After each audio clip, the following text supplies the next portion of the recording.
전에도 수특에서 이제 한두 줄 이렇게 언급된 적이 있었거든. 그래서 이제 근데 이제 교과서에서 공식적으로 들어가진 않았었는데 이번엔 교과서에서 공식적으로 들어갔어. 그런데 희한하게 수특에는 지금 빠져 있거든. 근데 이제 고등학교 교과서에 들어가 있으니까 나올 가능성은 있는데 어떻게 써먹을지는 모르겠어. 모르겠는데 일단 그냥 이름은 들어본 적이 있을 수도 있는데 미국의 이제 법철학자야.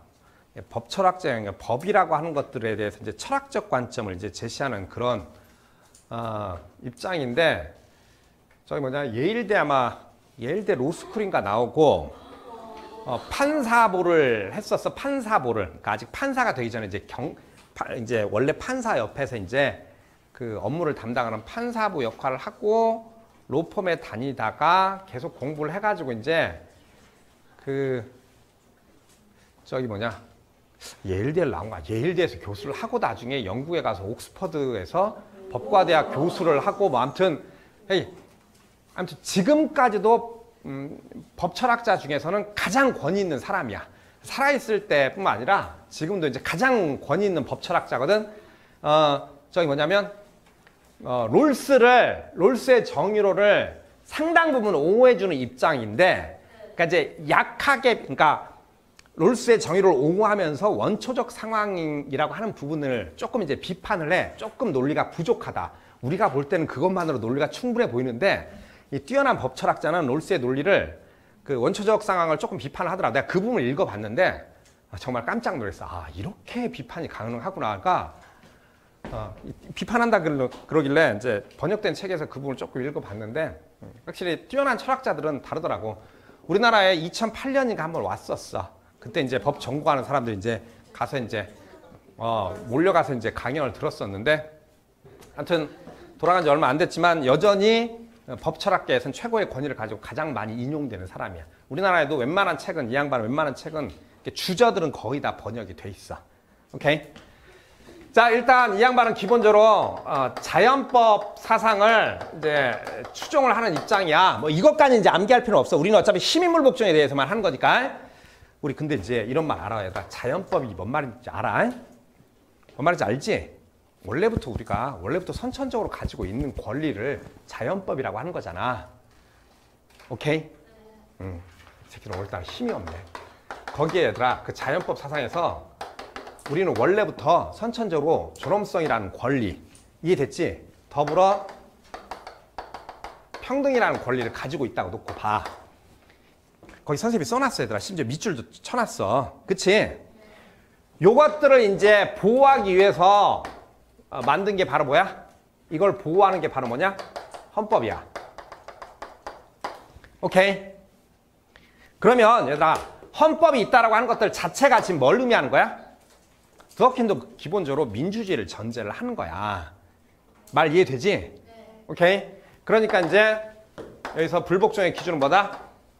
맨날 사실 그동안 살짝 이제 사설 모의고사에서 언급됐던 부분 이거야. 불복종의 기준은 민주적 헌법이다.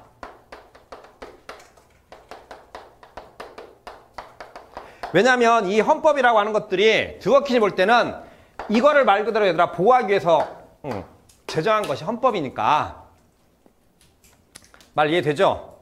얘들아 책 봐봐. 297페이지 보면 그래서 이제 불복종을 얘들아 드워킨은 이 불복종을 크게 세 가지로 나눠. 아무래도 얘들아 법학자다 보니까 조금 더 구체적이야. 그래서 봐봐. 세 가지가 뭐뭐 있다고 써있어 얘들아. 동그라미 거기 3번부터 봐봐. 뭐뭐라고 써있어?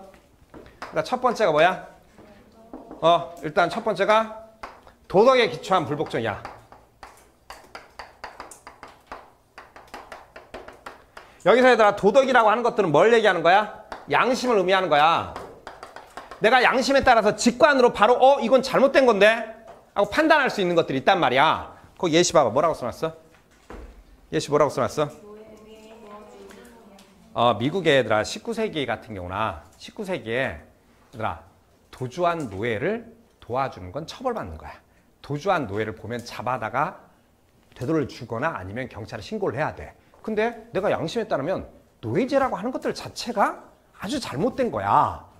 나는 양심에 따라서 어떻게 돼? 그 법 자체를 거부하는 거야. 이해되지? 도덕의 기초에서 불복종을 하는 거야. 이해됐지? 근데 얘가 갖고 있는 특징이 뭐냐? 자, 잠깐 봐봐. 우리 이제 사실 소로만 빼놓고는 얘들아 잘 생각해봐봐. 소로만 빼놓고는 기본적으로 다들 롤스가 얘기한 합법적 개혁 과정을 다 인정해. 롤스, 드워킨, 싱어 다. 그런데 이거는 너무나 도덕적이고 직관적인 측면에서 즉각적으로 판단할 수가 있어. 이거를 합법적 개혁 과정에 의존하다 보면 내가 지금 도주한 노예를 도와주고 있는데 도와주면 안 되는 상황이 생겨버리는 거야. 말 이해되지? 이런 경우는 뭐라고? 개혁 과정이 필요 있다 없다? 개혁 과정이 필요 없다. 필요란 말 쓸까?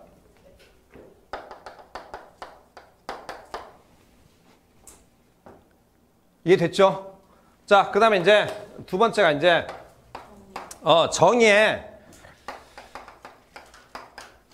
기초한 경우 이렇게 써있지? 그 책 봐봐. 부정의한 정부정책이라고 써있지? 오케이? 이 정의에 이제 이런 경우 이제 부정의한 정부정책이야. 거기 얘가 뭐라고 써있어 얘들아?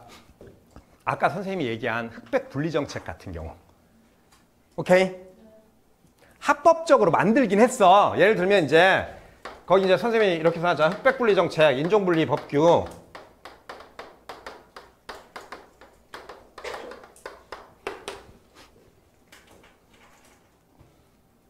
얘들아 저기 60년대까지 미국에서는 얘들아 자동차 즉 버스 있지? 버스 안에서 흑인 자리하고 백인 자리가 나눠져 있었고 화장실이 각각 달랐어.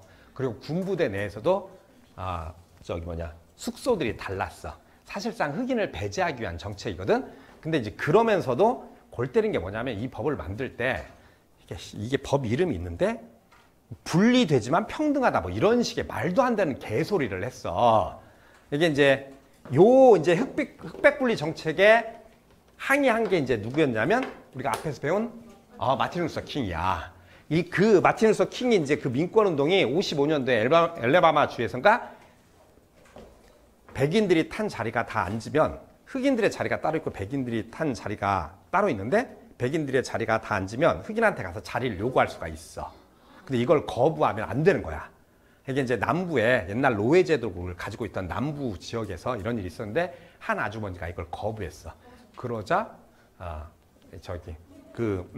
때렸어. 운전기사가 차를 세우고 강제로 해서 때리고 버스 바로 밖으로 이제 쫓았는데 거기에 이제 그 흑인이 항의를 한 거야. 이게 이제 55년도에 크게 확장을 해. 그래서 이제 흑인들이 여기에 이제 저항하면서 버스 안 타기 운동을 해버린 거야. 근데 흑인들이 이제 그 지역에 흑인들이 많이 있는데 이들이 이빨 꽉 악물고 2~3시간씩 걸어 다니는 거야, 계속. 그러니까 버스 회사가 적자가 나요. 그러니까 걸어 다니는 흑인을 다시 공격하는 그런 일이, 그런데 거기에 이제 저항하면서 이제, 마틴 루터 킹의 이제 그 민권운동, 흑인 민권운동이 이제 유명했는데, 이제 드워킨이 이제 이런 경우는 이제 국회에서 제정된 법률이야. 그러면 합법적 과정을 거쳤어. 오케이? 근데 분명한 건 이게 상당히 부정의한 정책이야. 근데 여기에 대해서는 아까 얘기했지. 롤스가 얘기한 것처럼 적어도 의회에서 다수의 과정을 거쳤어. 뭔 말인지 이해되지? 반드시 뭐가 필요한 거야? 개혁 과정이 필요하다라고 놓고 보는 거야. 이해됐죠? 오케이? 그 다음에 이제 세 번째가 거기 뭐라고 써있어? 거기 정책에 기초한 경우라고 써있지? 정책에 기초한 경우. 자, 거기 보면 얘들아 뭐라고 써있어? 정책 자체가 부정의하진 않아. 여기는 부정의하다고 하잖아. 근데 뭐라고 써있어? 현명치, 정부에 현명하지 못한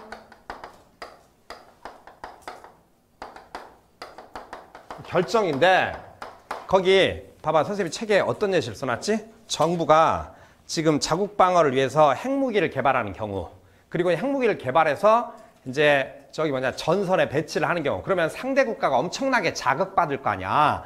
그럼 상대 국가도 이 악물면서 상대 국가 똑같이 핵무장을 할 거란 말이야. 그러면 위험성은 커지겠지. 이게 되게 멍청한 결정이라는 거야. 근데 이게 정부라든가 의회에서 다수의 과정을 통해서 지지를 받고 결정이 된 거야. 자, 문제는 이게 지금 얘가 다수의 지지가 있었다고 가정을 해보자고 많은 의원들과 많은 국민들이 지지를 했어. 이런 경우에는 얘들아, 두어키는 불복종의 정당화 가능성이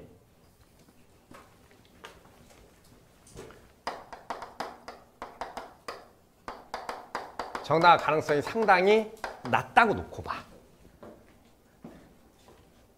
그러니까 얘들아, 롤스하고 비교해서 훨씬 더 이제 구체적으로 이제 정하는 거야. 롤스는 이제 1원칙하고 2원칙 기회균들을 현저하게 회수하면 우리가 최우수산으로 할 수 있다고 놓고 보는 거잖아. 근데 그것들을 조금 더 이제 세밀하게 나눠서 설명을 하는 거야. 그러니까 이제 1번 같은 경우는 얘들아 뻔히 보면 알겠지만 이거는 소로의 논리를 어떤 측면에서 수용한 경우잖아. 양심과 도덕적 직관을 통해서 즉각적으로 거부해야 되는 그런 것들이 있다는 거지. 그리고 롤스가 얘기한 것처럼 합법적 개혁 과정을 통해서 바꿔야 되는 것들이 있는데 얘는 분명히 거기에 선생님이 써놨잖아. 정부가 현명하지 못한 결정을 내렸는데 이게 불복종을 할 경우에 문제가 심각해져. 왜냐하면 뭐가 있었지? 정당한 과정을 거쳤고 다수의 지지가 있었어. 근데 이걸 불복종하려고 하다 보면 다수가 반발해. 그러면 시민사회 내부에서 불만이 커져. 물론 선생님 교재는 조금 자세히 써놨어, 얘들아. 그걸 넘기면 얘들아 뭐라고 써있지? 설득 전략이 있고 강요 전략이 있다. 뭐 이렇게 써있는데 그런 것까지 암기할 필요는 없고. 얘들아 집중. 얘가 만약에 문제로 나온다 하더라도 봐봐. 문제가 나오면 그러니까 그동안 수특에서 언급된 건 기껏해야 이거였어.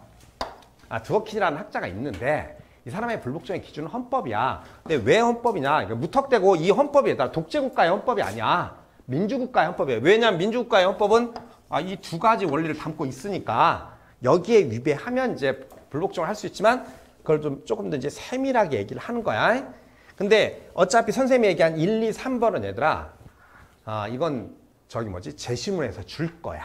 만약에 두어킨이 나오면 이 내용이 아마 좀 길게 들어갈 거야. 그래서 제시문에서 찾게끔 할 거야. 이게 처음 들어갔으니까 처음부터 이 세 개를 암기해서 너희들한테 풀게끔 하진 않을 거야. 오케이? 이해됐지? 그리고 책 봐봐. 잠깐만. 여기 봐봐. 개혁관이 필요한 경우가 있고 이 사람 얘들아 민주주의를 무지 옹호하는 사람이야. 그치? 당연히 롤스하고 똑같이 뭐야? 시민불복종은 공개적이어야 되고 공개성을 가지고 있어야 되고 그치? 그리고 당연히 또 뭐가 있어야 돼? 비폭력적이야겠지? 우리 책에서 얘들아 폭력적인 시민불복종은 없어. 알아듣고 있죠?